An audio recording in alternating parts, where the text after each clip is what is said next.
Hey y'all, Ramdino here, coming at you again for another Appalachian Trail Thru Hiker update, trail information, and just what's going on the Appalachian Trail. There's a ton of stuff going on. We got to get right to it. So right now we've got out there on the ECT Outback. He is on the Pinhoti, and recently learned that the Turkey Home Trail is also the name of the Pinhoti. So that comes from the word Pinhoti, which is a Native American word for turkey home. And that is why that you see all the blazes for the Pinhoti, they look like turkey's feet. So that's because it's the turkey home. And he learned that from a principal there that was a trail angel in one of the towns. I believe it was Heflin.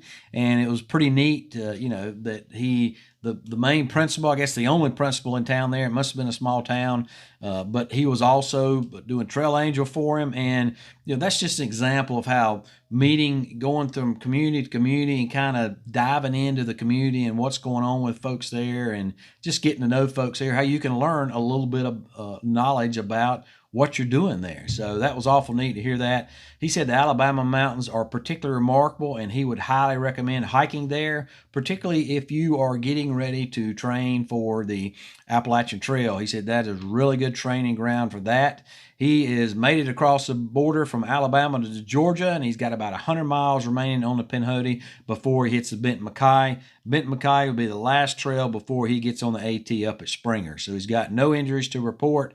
If anybody's interested in watching his ECT journey, you can go to his website, houseonmyback.com, and he puts a blog post there all the time with lots of pictures and stuff. So that's pretty neat. On the AT, we've got Old Goat. He made it to Franklin toward the middle of the week, and he should be somewhere around the Knock right now. Radioactive, he made it to Franklin, and he'll be heading to the Knock this weekend.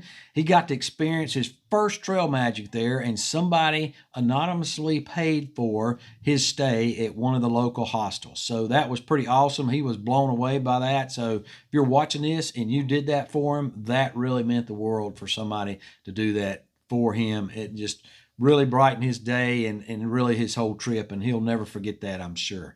Two Beards, they were up in Pennsylvania. They did about 100 miles up in Pennsylvania, and now it's time for them to get back on, do their Nobo hike. So they've already started Springer. Day 1, they're at Hawk Mountain, which is typical. Day 2, they were at Gooch, which is typical. And day 3, they pushed the remaining 16 miles all the way into Neal's Gap and spent the night at the Blood Mountain cabins there to dry everything out. So they said that time period that they spent up in Pennsylvania was well spent because they kind of got their trail legs from that, and so the trail has not been near as difficult as they thought it would be down in Georgia because of that previous experience that they have had.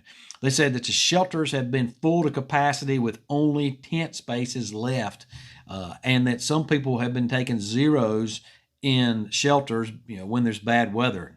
So think about that. We are just now on the upward rise of the bubble, and already the shelters are maxed out, and tent spaces are also not maxed out right now, but lots of people there in the tent space. And as that bubble time population, the trail population, continues to grow into March and April, we're going to see less and less tent spaces at all left in there, and certainly not a lot of shelter space, if any at all, particularly down in Georgia. So keep that in mind if you're even considering changing up how you're going to hike and not starting in Georgia.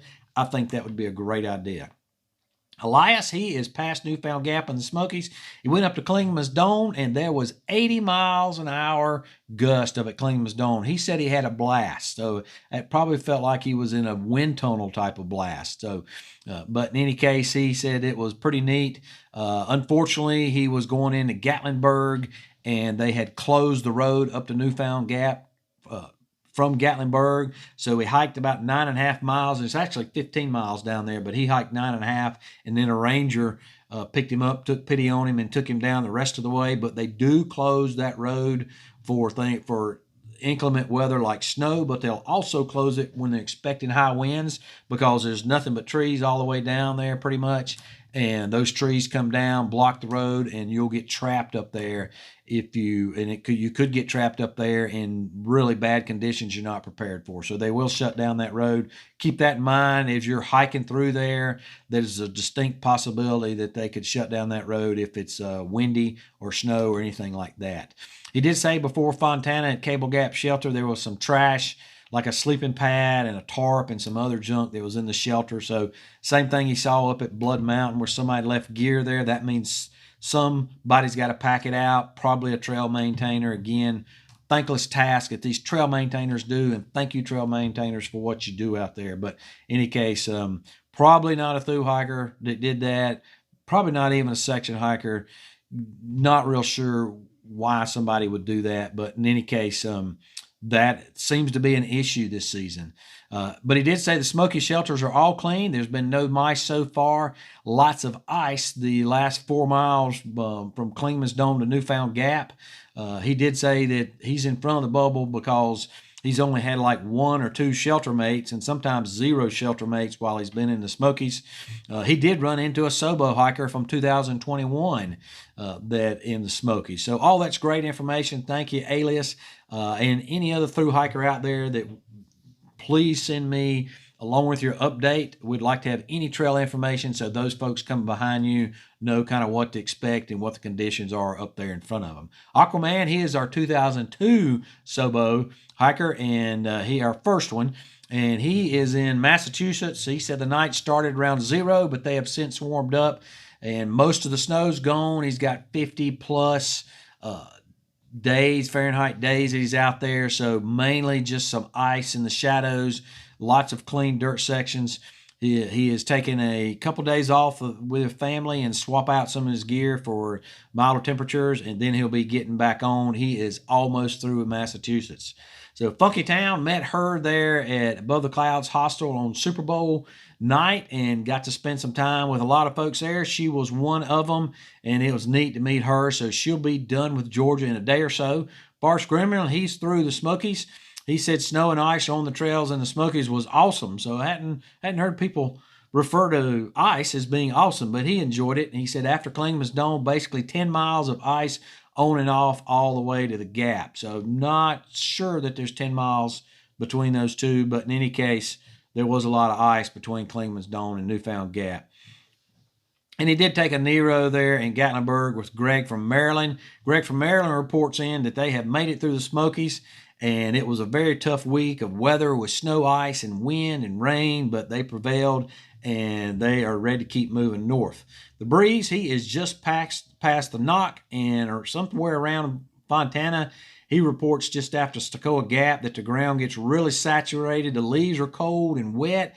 There was snow on the ground and snow fields, so he had to push to Cable Gap Shelter to make from Cable Gap Shelter to make it a 23-mile day to the Knock. And here's a picture that he sent of what the trail kind of looked like around Stokoa Gap.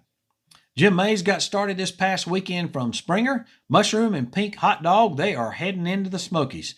John and Tabitha, they made it to the Amicalola Falls State Park and should be somewhere around Neal's Gap.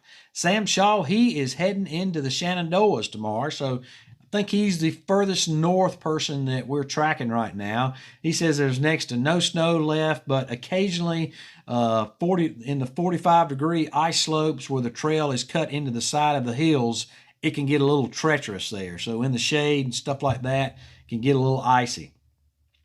Liminal has made it to Newfound Gap in the Smokes. Nancy, Mako, and 511 are past Neal's Gap and on their way to Dix Creek. So these are some special friends of mine.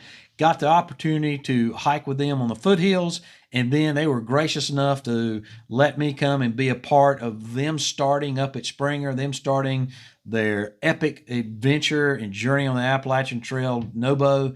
And so it was neat to be with Mako and Nancy and 511 and up there and just see them starting. And so I want to include a little video that we took up there. So let's go ahead and roll that video.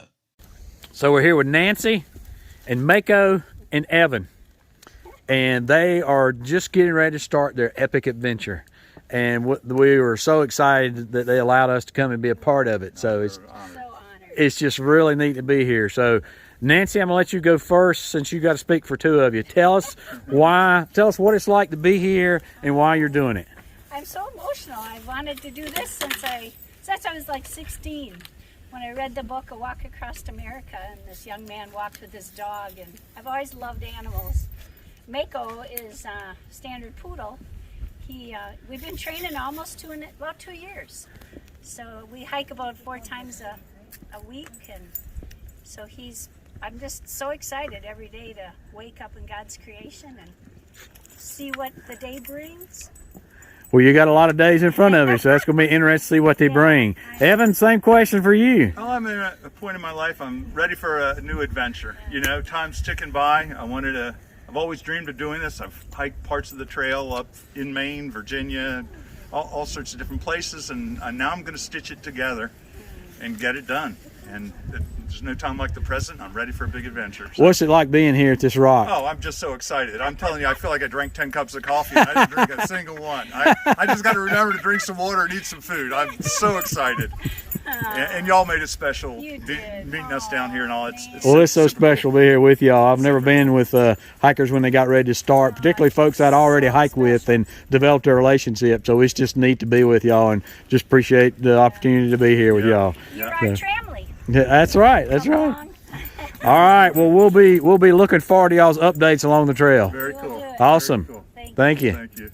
All right, so great people. They are part of my tramily, and they consider me part of their tramily, and so it's just really neat to be a part of them starting and following them all the way to the summit there up on Katahdin. So we did have a person got off this past week. A hiker got off Speed Goat. He was at mile 165 at Fontana Dam, but he got hurt with a possible knee fracture.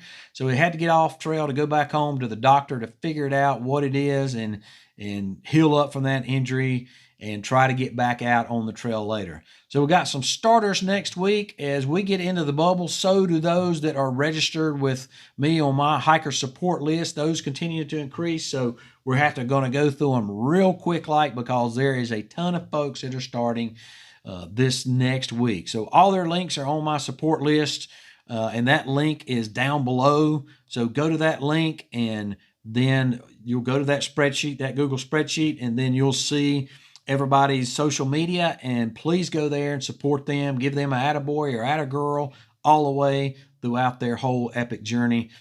For folks that don't have one, if you're a thru hiker and you register and you don't have your social media there yet, please go and put that so people can support you. So we got Doug, this starting Doug, and he has a YouTube channel, Walking Off Crazy. And I just wanted to mention him. He does have a fundraiser called the Appalachian Wish, and it's a fundraiser to support children and their families who are dealing with critical illnesses. And his description to that fundraiser, if you want to give to that, is in his videos. So the rest of the folks that are starting, we got Timberwolf, Justin Tucker, Gary Wyndham, Crunch, Brooke Lone, Rick and Sherry Lambert, Jayhawk, Mr. Farnsworth, Nunn, Florida Flats, Nature Girl, Coco, Lucky Moon, Ranger One, Bowie Critter, Baron Russell, John Haler, Freedom, Muss, Wonder Woman, Last Call, Mishigama, Scott Shanae, Monarch, Incisive, Groceries, Julia Sig, Gazelle, Walrus, Lazarus, Bricks, Croczilla, Mike and Julie Shea, Emily Kritzman, Stillwater Hiker, Pilgrim, Halfway Sloth, Whiskers, and Happy Hippie. So all those folks are starting this upcoming week. They are all there on that list as well. So I'd encourage you to go and find their social media and be sure and support them. So ATC registrations continue to go up. So this week we are up a total on the Nobos. We're up from 2,838 to 2,936. We're up about 10 to 123 on flip-floppers, and we are up about 15, it looks like, on Subo from 95 to 110. So that brings our total up from last week, where we were at 3,046. This week we are at 3,169. So that again is up from the last few years. So in 2021, this particular time, during the season, we were at 2,732. So that's somewhere around 400 to 500 more people that have gotten on trail that are registered as compared to last year. And in 2020, we were only at 1,816. So that was still kind of a COVID year. Kind of have to throw that data out, but want to go ahead and give that to you anyway. We also went up from 13 days maxed out last week. We're maxed out at 14 days from trail capacity this coming week. So, or right now rather. So that means that there's more than 50 hikers. That's the capacity the ATC sets the carrying capacity of the trail at. My opinion is it's a lot lower since you've got a lot of shelters that can't hold more than more than 12 people there in Georgia, and some of them are a lot less than that. So 50 people is a lot of people to be on the trail at one time, much less all those other people. And think about those other people that may be taking a zero at a shelter. What happens there when the rest of the bubble keeps coming in? Already hearing that shelters there in Georgia are maxed out. So like I said, the bubble is just now starting. And so it's just going to get more and more hikers on trail. The heat map looks like in a month, it's going to be at the height of the bubble here. And this is kind of what it looks like. So all the way from Springer well into North Carolina is where that bubble is going to be extended out. And that's just through March. That doesn't include people that are starting in April. This picture is a great reason to consider a flip-flop or some type of non-traditional no-bow with all these people crammed in the shelter or all these people crammed at the shelter. And just remember, when you get to the shelter and there's a lot of people there, if it's bad weather, everybody's going to kind of, if they're staying in the shelter rather than a tent, they're going to be crammed into that shelter. And there are a lot of shelters that are tiny like this one that can only hold, supposed to hold 6 people. And they always cram more in there, but it can be very, very challenging. So some trail news out there. We've had several fires that have occurred out there. We had fires at Trey Mountain, which is mile no-bow 57. That was 184 acres that burned there, and that's under control now, probably out. At Roan Mountain, we burned about 21 acres of wildfire there on Roan Bald. And I'm also getting reports that hikers have coming through the Smokies have seen that some of the campfires there at shelters and camp areas are still left smoldering. So all of that is probably what's causing these fires, particularly at Trey Mountain and Roan.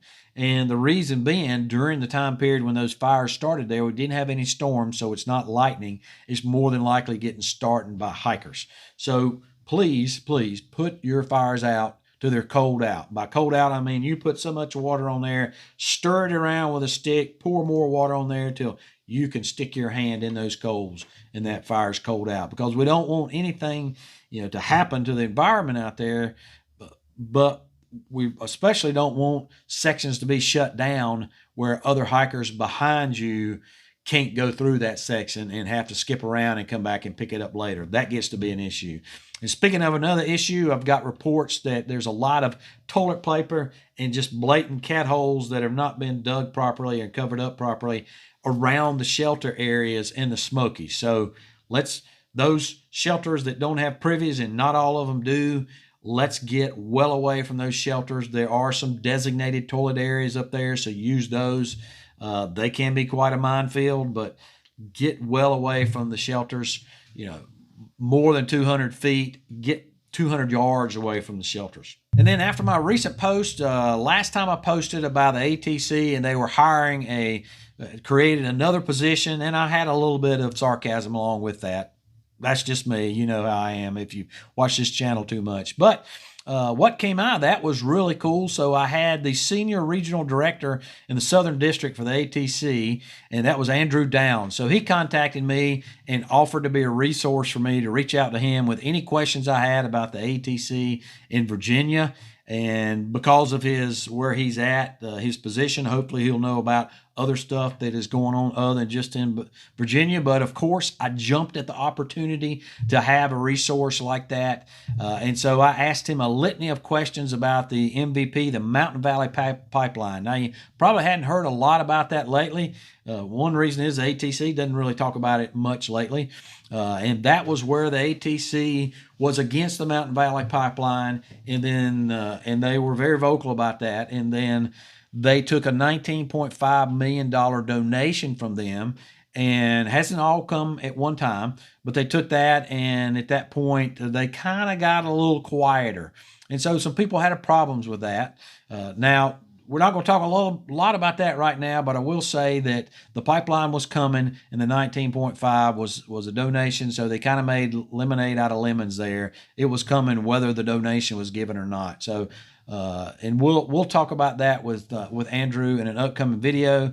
But in any case, looking forward, I asked him a bunch of questions about that, some very poignant questions that I haven't seen asked before. And he said those were all legitimate questions, and he is going to get us some answers on that. However, he was hitting the trail this weekend, and so when he gets back into the office this coming week, he's going to take a look at those questions and get back to me. So appreciate him being willing to do that. Looking forward to getting you those answers out there that you need. And if you have some questions, send them my way.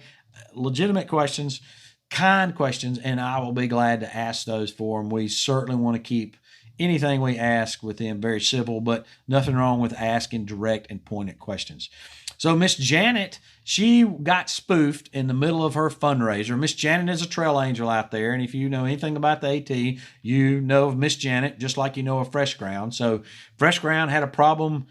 He got hacked into his Instagram account for his fundraiser. Well, now the same thing or something similar has happened to Miss Janet. And actually what they were doing, they were spoofing. They actually Fresh Ground took over his Instagram account. He does have it back now, so everything's cool with Fresh Ground. You can give to him. Miss Janet, everything's cool with her. Hers was more of a spoof where they created a fake account and then tried to get people to go buy gift cards and give them the information codes off the gift cards is what they were trying to do. So in any case, her fundraiser, so you can go to her site and give directly through her sites that are her legitimate sites. Here is a site that was not hers. It was Janet_Hensley 86. And so that is not her site.